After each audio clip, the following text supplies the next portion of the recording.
بیا مزید مصنف رحمه الله چې دی د شرطیه منفصله مزید 3 قسمونه بیانې، خو په اعتبار د اجتماع سره او په اعتبار د ارتفاع سره. یا ساته یو ټکی د اجتماع، یو ټکی د ارتفاع. اجتماع نه بدل ته دا مراد اخلو چې به مقدم او تالی دواړه په یو وخت کې په یو سیس کې جمع شي، دې ته به وایي اجتماع. او ارتفاع معنا دا چې مقدم او تالی دواړه په یو وخت کې په یو سیس کې نه جمع کیږي، نو دې ته به څه وایو؟ ارتفاع. نو شرطیه منفصله په 3 قسمه ده. یو ته وایي حقیقیه، بل ته وایي مانعه الجمع، بل ته وایي مانعه الخلوه. نو منفصله حقیقیه چاته وایي؟ دا هغه قضیه ته وایي چې دا مقدم او د تالی په مابین کې داسې جدای وي چې په یو وخت کې په یو سیس کې جمع کېدیم نشي، او په یو وخت کې د یو سیس نه دواړه پورته کېدیم نشي. یعنی د دوانو اجتماع ممتنع وي او د دوانو ارتفاع ممتنع وي. پوه شوې لکه مقدم او تالی دا دوانه په یو سیس کې جمع کېدیم نشي، او دا دوانه د یو سیس نه بار کېدیم نشي. یعنی چې یو به خامخا موجود کیږي، او چې یو موجود شو نه بل نفي بکیږي، او که بل موجود شو د اولنی نفي بکیږي. د دې مثال دا دی: هذا العدد اما زوج او فرد. دا عدد یا جفت یا طاق دی. مثلا دا عدد 3 چې مو لیکلو، دا جفت یا طاق دی. نو ګوره طاق دی کنه، نو جفت والی پکې اوس نشته. او دا جفت مثال 4، دا جفت دی نو به د 4 کې طاق والی نشته. نو جفت او طاق دوانه به د 4 کې نشي جمع کېدی، دوانه په یو ځای پکې نشي جمع، چې جفت هم شي طاق هم شي.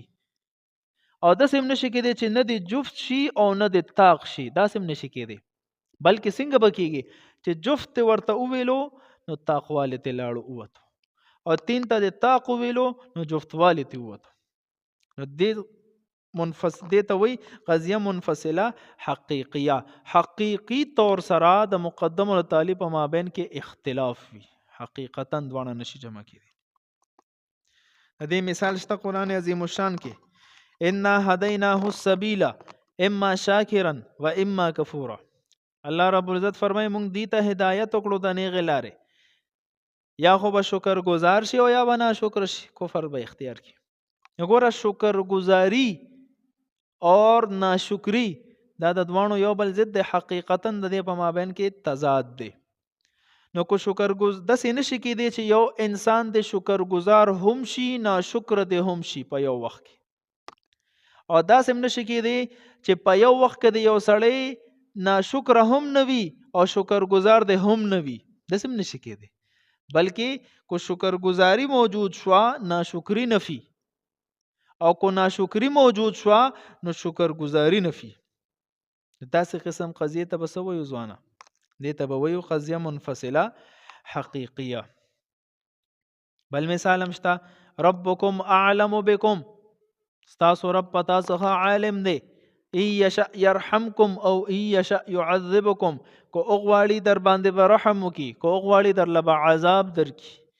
نو کو رحم اوشي عذاب نفي، کو عذاب اوشي رحم نفي، دوانه نشي جمع کېدی. یعنی داسې هم نشي کېدی چې په یو وخت کې په یو سړي رحم عذاب دوانه وشي، او داسې هم نشي کېدی چې په یو وخت کې د یو سړي باندې رحم هم ونشي عذاب هم پې ونشي. نو چې رحم وي عذاب بني، چې عذاب وي رحم بني. نو دې قضیو ته څه وایي لکه قضیه منفصله حقیقیه. یو ته وایي قضیه مانعه الجمع، دا دې ته وایي چې مقدم اور تالی دوانه په یو سیس کې جمع کېدی خو نشي، خو البته ارتفاع ممکن وي چې د دوانو نه د یو سیس نه د دوانه صفتونه اوچت شي او یو ثالث ته جوړ شي.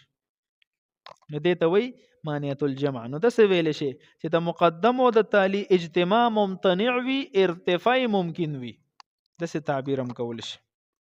د دې مثال چې کوم صاحب د کتاب ورکړی دی: هذا الشیء اما شجر او حجر.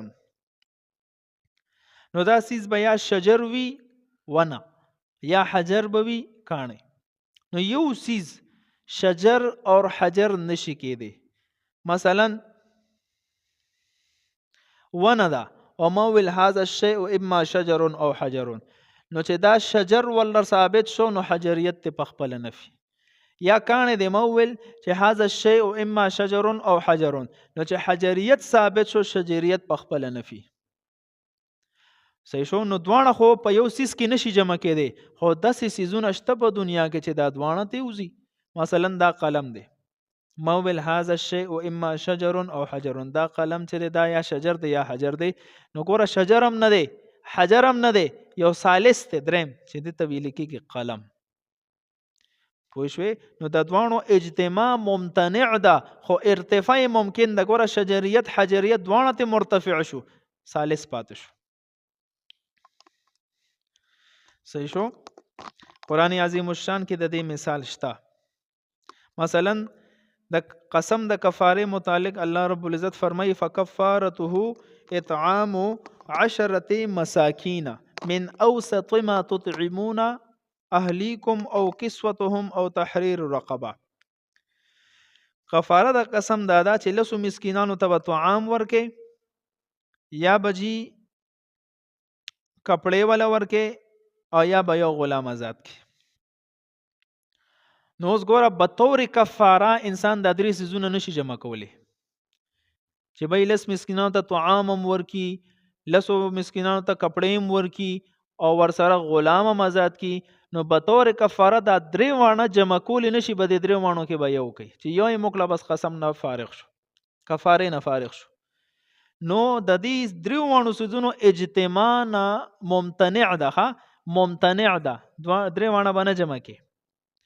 البته ارتفاع ممکن ده چې د درې وانو کې یو مونږ کې مثلا نه د طعام ورکولو طاقتي او نه د کپړو ورکولو طاقت وي او نه د غلام آزادولو طاقت نو درې وانو کې یو نشي کولی نو دا درې وانه تیو باسه یو بل کار دی هغه وکا 3 روزي ونیسه 3 روزي چې پر لپسې ونیسي او هم د قسم د کفاره نه آزاد شي. دې تاسو قسم قضیه ته بسویو مانعه الجمع.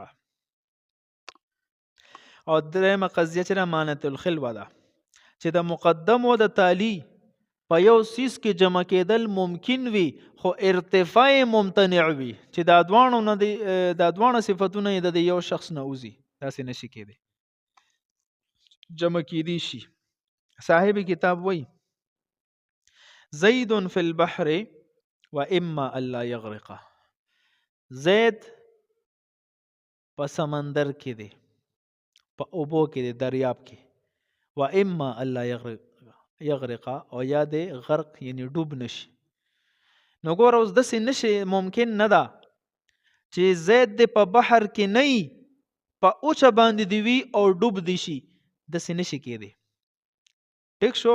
البته دا ممکنه ده چې زید د په بحر کې وي او ډوب دی نشي نو دا غي د لپاره دریم صورت څه دی چې لامبو به وای کنه د لامبو په ذریعہ سره دی په بحر کې وي په لامبو سره دی دا اخووزي ډوب نشي. نو دلته مانعه الخلوه کې ګوره مقدم او تالی دوانه جمع کېدی شي. څنګه جمع کېدی شي چې زید ته په بحر کې وي او ډوب دی نشي نو څه طریقه وي لامبو دی وخی. ټیک شو. اور خود د دوانو ارتفاع ممکن نه ده څنګه چې وای زید د په اوسه باندې وي او ډوب دی شي داسې نشي کېدی. ها قرآن عظیم الشان کې مثال شته وَإِذَا كَالُوهُمْ أَوْ وَزَنُوهُمْ يُخْسِرُونَ. کلم چې دی کیل کوي یا وزن کوي نو کمی کوي. الله. نو دلته وګوره کیل اور وزن دوانه جمع کېدل ممکن دي چې یو سیز د په کیل باندې کیل کړی شي اور وزن دم کړی شي ممکن دي ورسې دي نو د دوانو اجتماع دلته ممکن ده. پوه شئ په